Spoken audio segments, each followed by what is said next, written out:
Dear student, as you know that from in the last week we have seen the chapter number 9, that is application to trigonometry. Application of trigonometry और some applications of trigonometry में हमने देखा कि किस तरह से trigonometry जो chapter 8 में हमने बेसिक ऑफ ट्रिग्नोमेट्री पढ़ा उसका किस तरह से इस्तेमाल करके हाइट और डिस्टेंस पे बेस्ड बड़े ही मजेदार क्वेश्चंस हैं. And really I am telling you students, अगर आप उस चैप्टर 9 के वो 16 क्वेश्चंस कर लेते हैं तो एक अच्छा वेटेज आप अपने आप का बना लेते हैं बोर्ड एग्जाम के लिए, because only 16 questions are there and most probably 1 or 2 questions will come from that exercise only. अगर बाहर से क्वेश्चन आता भी है तो बिल्कुल सिमिलर ही होता है इन क्वेश्चंस में से. तो इन 16 क्वेश्चंस की अच्छे से प्रैक्टिस करें, डायग्राम बनाना सीखें और फिर सॉल्यूशन तो बड़े आसान है एज यू हैव सीन. चलिए, तो हम दो चैप्टर जो लास्ट में पढ़े हैं it was all about one of the unit that is trigonometry. अब उस ट्रिग्नोमेट्री से बाहर आके आगे चलते हैं, नेक्स्ट चैप्टर की तरफ बढ़ते हैं, that is chapter number 10 circles. The name of the chapter is circles. तो सबसे पहले दिमाग में एक चीज आती है, व्हाट इज सर्कल. बहुत छोटा सा चैप्टर है, चैप्टर नंबर 10 की अगर मैं बात करूं बहुत ही छोटा सा चैप्टर है, माइट बी 2 और 3 क्लासेस में फिनिश होगा. और सिर्फ दो नई चीजें जो इस चैप्टर में हमको समझनी है, बाकी बेसिक जो ट्रायंगल सॉरी सर्कल का आपको पता है, बस उसी को इस्तेमाल करना है. चलिए, तो अगर हम सर्कल की बात करें तो व्हाट इज सर्कल. सर्कल क्या है, कैसे डिफाइन करेंगे. कोई बोलते सर क्लोज कर्व, तो क्लोज कर्व बहुत तरह के होते हैं. अगर क्लोज कर्व की बात करें तो ये भी एक क्लोज कर्व है, but it is not a circle. So means what. चलिए डेफिनेशन पे चलते हैं. You can see I have plotted some points on this board and in the middle one more point is there whose name is O and it is known as center. Center. So the definition of the circle is points which are lying on the surface, points which are lying on the surface which are equidistant from the given point called center of the circle forms circle, called center forms a circle. फिर से समझते हैं. A figure made up of by infinite points which are equidistant from a fixed point called center is called circle. वो infinite points, ऐसे infinite points जो कि किसी एक फिक्स पॉइंट से इक्वल डिस्टेंस पर, ये सब डिस्टेंस, ये या इसकी बात करें या इसकी बात करें या इसकी बात करें, ये सब इक्वल है अगर, तो इन पॉइंट्स को ज्वाइन करने से जो फिगर फॉर्म होगा वो एक सर्कल होगा, और जो फिक्स पॉइंट में मिडिल में it is known as centre. ठीक है. सो a figure formed by joining the infinite points which are at the equidistance from a fixed point called center is called a circle. Infinite points को join करने से जो figure form होता है, और वो infinite points जो किसी एक fixed point से equal distance पे होते हैं, तो वो जो figure तैयार हुआ है is known as circle. ठीक है. अब सर्कल की जब हम बात कर रहे हैं तो सर्कल में बहुत सारी छोटी मोटी चीजें और बड़ी चीजें भी होती है. अब आप देखिए, हम कंटिन्यू दो चैप्टर्स करेंगे. एक है चैप्टर आपका ये वाला 10, उसके बाद हम जाएंगे चैप्टर नंबर 12 पे. तो दोनों में ही सर्कल से रिलेटेड बहुत सारी अच्छी अच्छी चीजें देखने को मिलेगी. कुछ हम यहाँ डिस्कस करेंगे, ये चैप्टर बड़ा ही शॉर्ट है, और बाकी जो चीजें हैं चैप्टर 12 के बिगिनिंग में हम डिस्कस करेंगे.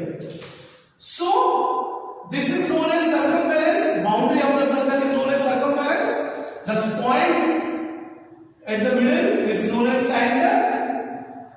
And if we talk about chord, ये सब चीजें मैं आपको 9 में भी बता चुका हूं, क्योंकि 9 में भी चैप्टर था सर्कल.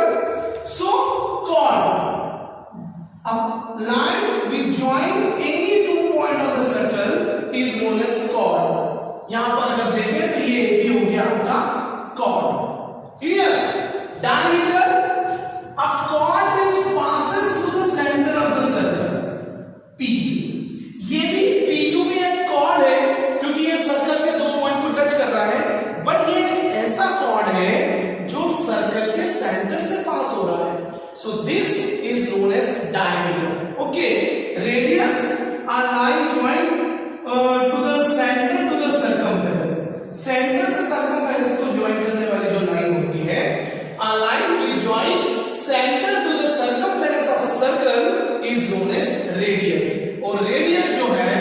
रेडियस जो है वो डायमीटर का हाफ होती है। क्या अच्छे से पता है। और भी बहुत सारी चीजें हैं, अगर आगे बढ़ेंगे सेगमेंट सेक्टर ये सब हम चैप्टर 12 में करेंगे। ठीक है, तो आपको सर्कल का मीनिंग समझ में आया। A figure made up of by joining the infinite points which are at the equal distance from a given point or the fixed point called center is called circle. Chord, a line which join any two points of the circle is known as chord. Diameter, a chord which passes through the center of the circle is known as chord.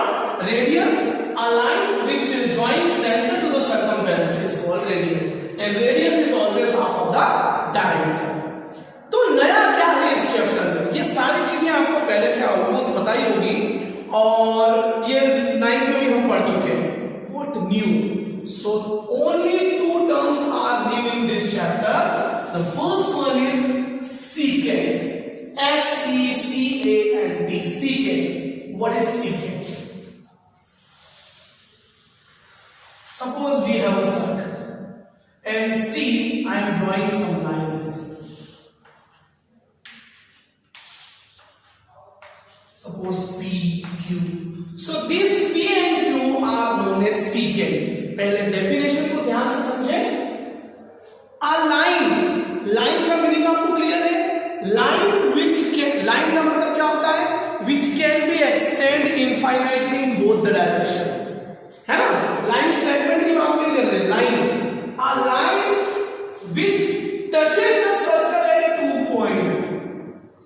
जब ये line है, P क्या है? Line है, तो definitely इस line को मैं इनफाइनाइटली दोनों डायरेक्शन में एक्सटेंड कर सकता हूं। जब ऐसा किया जाता है तो ये जो है इस सर्कल को 2 पॉइंट पे, एक और देखिए ये यहां पर it is coming, suppose it is L। अब ये सीकेंट है या नहीं वो डिपेंड करेगा। अगर मैं इसको एक्सटेंड कर रहा हूं तो क्या हो रहा है? After extending what is happening, it is actually this circle at 2 points. So yes, this is secant. Secant is a line which touches the circle or touch the circle at 2 points. एक ऐसी line जिसको infinitely दोनों direction में extend करें तो किसी given circle को अगर वो 2 पॉइंट पे टच करती है तो वो हो जाएगा उसका, तो वो लाइन जो है the line is known as secant. A line which touches the circle at 2 points after extending it infinitely is called secant.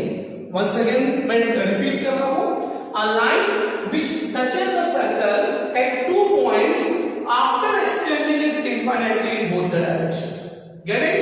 तो secant का मीनिंग समझ में आया? secant का सिर्फ मीनिंग समझ आया, क्योंकि अगला जो टर्म है, अगला जो पॉइंट है, मैं कहूंगा आपको कि 90% of this chapter is based on that point. वो जो टर्म अब हम डिस्कस करने जा रहे हैं, इट इज द मेन और base of this chapter number 10, that is circle. ये सब चीजें आपको बता दी। ये न्यू टर्म है सीकेंट। सीकेंट में ना तो बहुत ज्यादा क्वेश्चन है और ना डिटेल में ज्यादा कुछ आपके सिलेबस में दिया हुआ है, लेकिन अगली जो टर्म मैं डिस्कस करने जा रहा हूं, and this is the last term to discuss in this chapter, is very important. Complete chapter is based on it. तो चलिए डिस्कस करते हैं।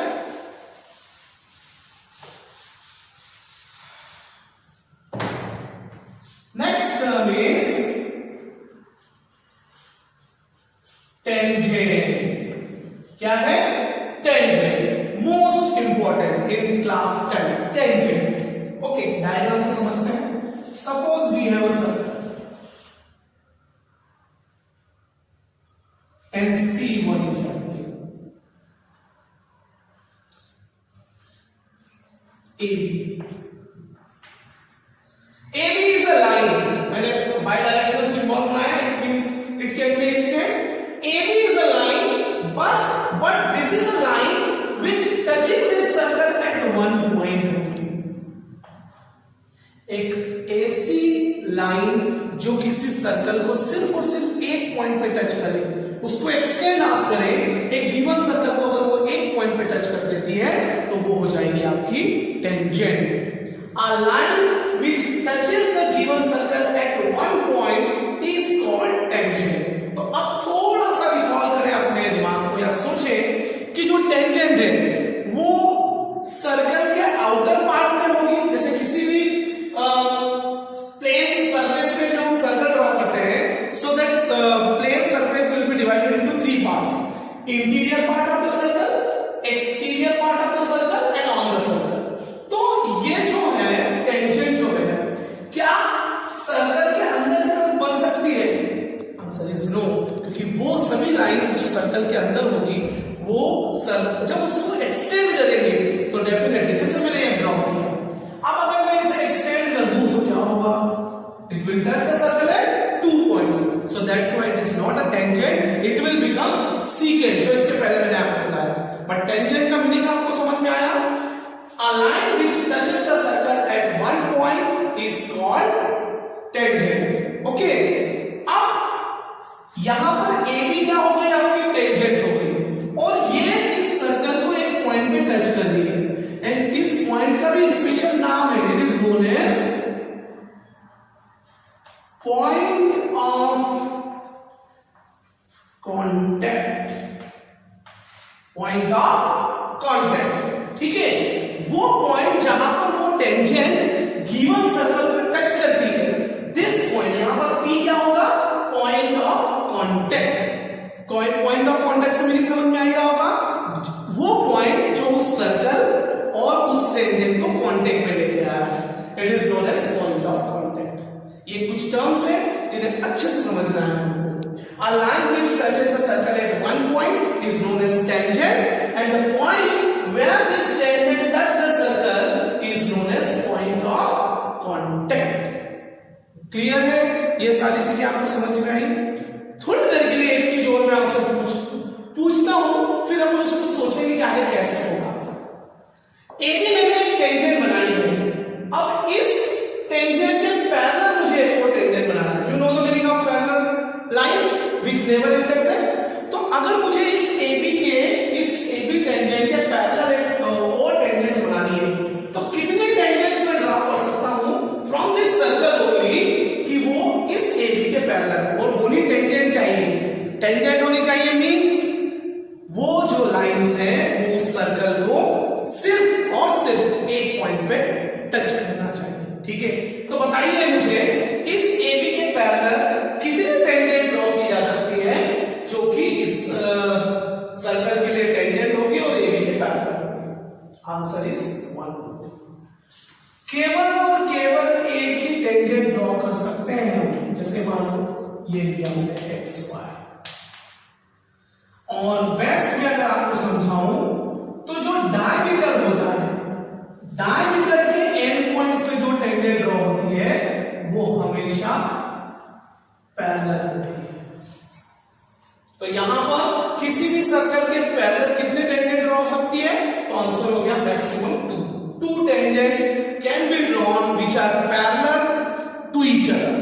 किसी भी सर्कल की 2 ऐसे टेंजेंट ड्रॉ की जा सकती है जो एक दूसरे के पैरेलल है, लेकिन किसी सर्कल की टेंजेंट्स कितने ड्रॉ की जा सकती है? So answer is infinite. ये टेंजेंट हो सकता है, ये टेंजेंट हो सकता है, ये टेंजेंट हो सकता है, ये टेंजेंट हो सकता है। वो सभी लाइन जो किसी सर्कल को सिर्फ एक पॉइंट पे टच करे उसे कहते हैं हम टेंजेंट। लेकिन अगर किसी पैरेलल टेंजेंट की बात ड्रॉ करने की तो वो सिर्फ 2 होगी। तो आई होप कि आपको ये टेंजेंट का मीनिंग समझ में आया होगा। अब टेंजेंट से रिलेटेड 2 थ्योरम आपके सिलेबस में दी हुई है, एक एक करके हम समझेंगे। आज हम समझेंगे theorem 10.1, theorem 10.1 which is very very important। Theorem number 10.1 जो थ्योरम है, as I told you only 2 topics are there in this chapter। 2 ऐसे टॉपिक जो नए हैं आपके लिए जिन्हें अच्छे से समझना है। So let's see what is theorem number 10.1। पहले सेगमेंट समझते हैं। According to the theorem 10.1, tangent is perpendicular to the radius through point of contact। कई बार पहली बार स्टेटमेंट जब स्टूडेंट रीड करते हैं समझ में नहीं आता क्या बोल रहा है। अब डायग्राम से समझिए। टेंजेंट, यहां पर मैंने इस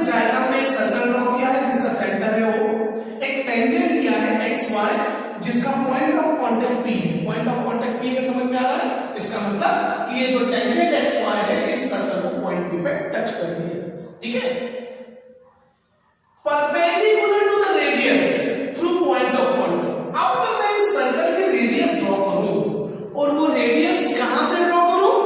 इस पॉइंट ऑफ कांटेक्ट से। इस पॉइंट ऑफ कांटेक्ट को अगर मैं सेंटर से मिलाऊंगा तो डेफिनेटली ये रेडियस होगी, यहां पर OP जो है वो रेडियस हो गया, OP रेडियस हो गया ना। अब फिर से स्टेटमेंट पढ़ते हैं, tangent is perpendicular to the radius through point of contact.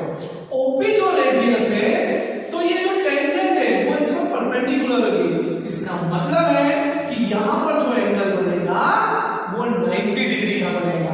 कहने का तात्पर्य है कि एंगल जो YPO होगा, YPO जो 90 डिग्री का होगा, एक बहुत अच्छी चीज, ठीक है? साथ ही साथ ये वाला एंगल भी अगर XPO की बात करें तो वो भी 90 डिग्री होगा।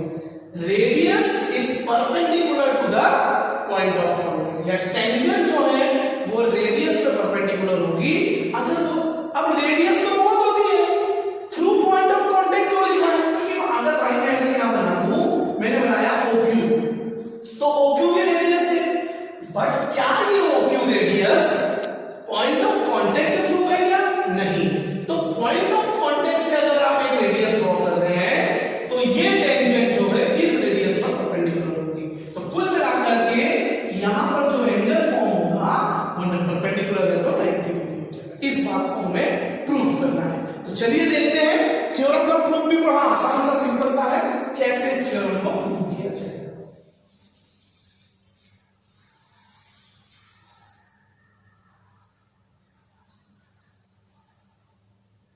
Radius is perpendicular to the point of contact, or you can say that point of contact is perpendicular to the radius. चलिए given लिखते हैं। What is given? A circle। अब देखिए सर्कल को लिखने का तरीका देखिए, O, R। A circle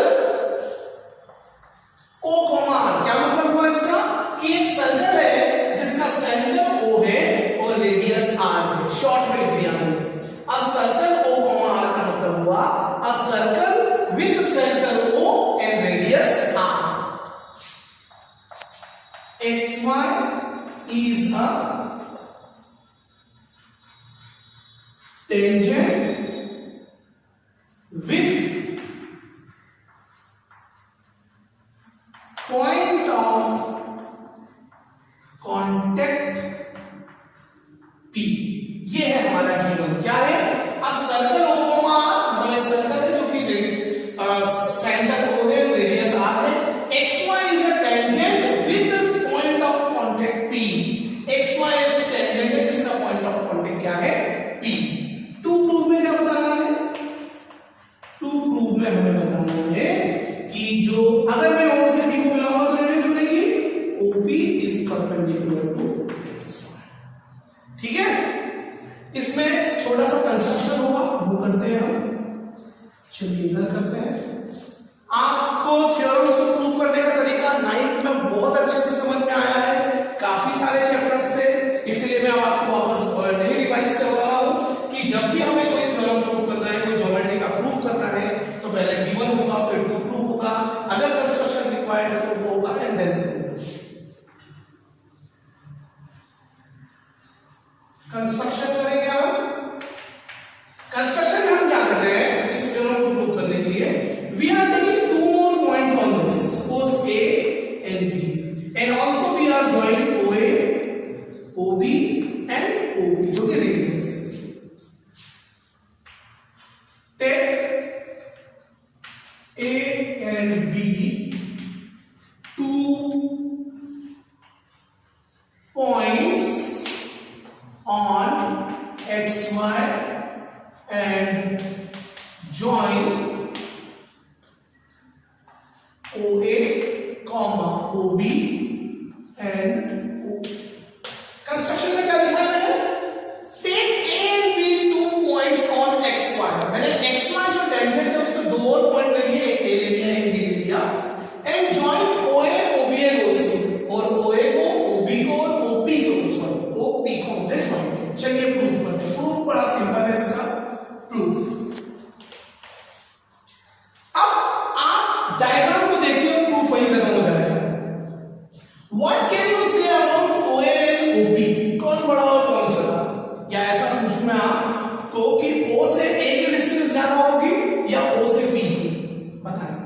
and y.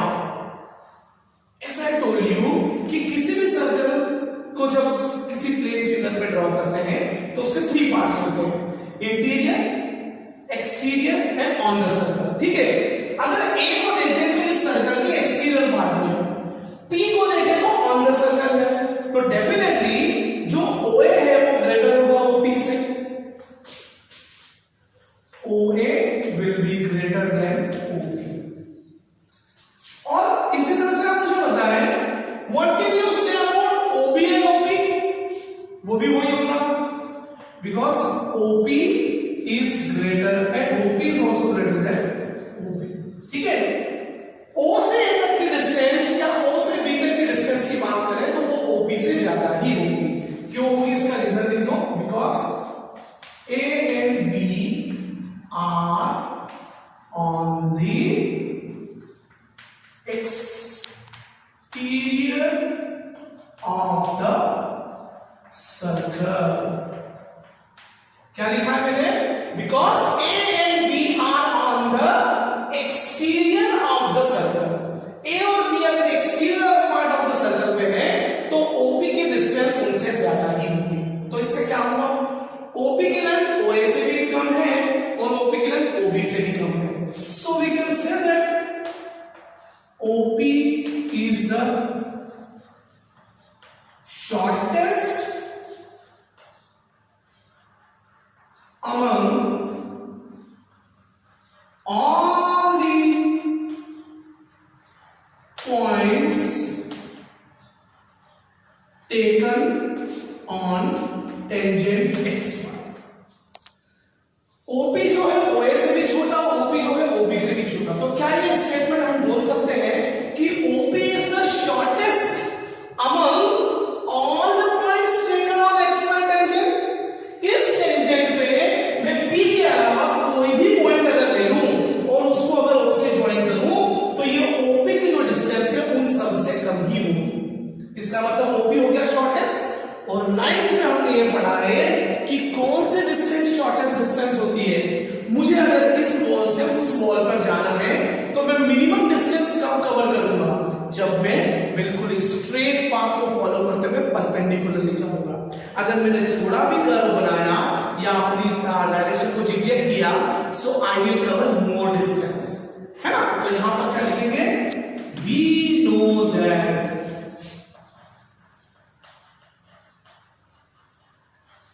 perpendicular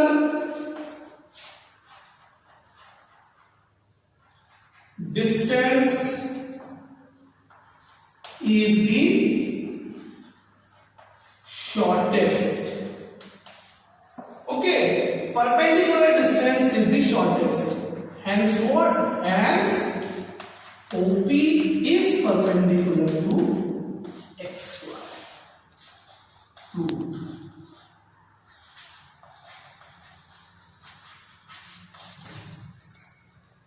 बहुत ही सिंपल सा। आप सर ये प्रूफ, हाँ यहां पर आपको सिर्फ स्टेटमेंट्स का जो ट्रूथनेस है वो दिखाना है।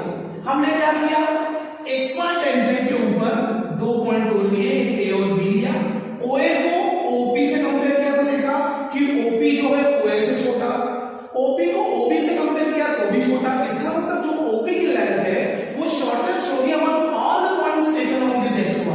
और भी अगर हम 4 पॉइंट या 10 पॉइंट या और इनफाइनाइट पॉइंट्स इस पे ले लेते तो उनकी डिस्टेंस भी OP के कंपेयर में ज्यादा होती, मतलब OP सबसे शॉर्टेस्ट है। और we know that perpendicular distance is the shortest. किन्हीं भी 2 पॉइंट के बीच की जो शॉर्टेस्ट डिस्टेंस होती है वो परपेंडिकुलर डिस्टेंस होती है।